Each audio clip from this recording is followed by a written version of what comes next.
tonight on Inside the Game, we're going to talk about the game plan process and what we as assistant coaches do to prepare for each game. Number one, 5 scout games. What the video department does a great job is breaking down offense and defense with play calls and who's in the action 5 games out.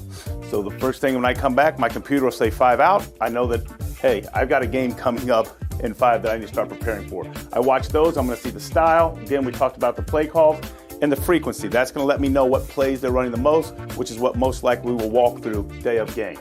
We get an analytic report. A lot of times that's more personnel driven, which way guys like to drive.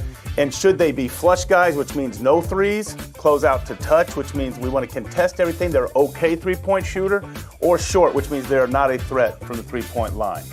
Then we get our strengths and weaknesses. That's how we develop the keys. From watching these games, what do we need to take away tonight? Is it a team that likes to drive a lot? Is it a team that looks to shoot a lot of threes? Is it a team that looks to get out in transition?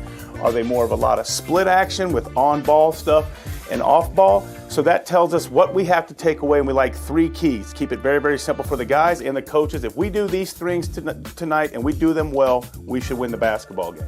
Then we do our edits. The defensive edit, about 50 of their top plays. Offensively, same thing, about 50 of our plays or teams defending them, how they would do it. And then the personnel for the players as well. All of that is going to get condensed down to that 20-minute meeting or 30-minute meeting on the clock. A briefer description and video. So our players, we want to give them the headlines. We want to stay away from all the minutia. This is what we have to do tonight. And if we execute this, we should have a chance to win the basketball game. And then the last thing we do is a post-game report, which is essentially like we've all had back in the day, report card. Did we do it well or not? And when it's all said and done, all of that gets put in with box scores, with the personnel report. There's a page on their top plays.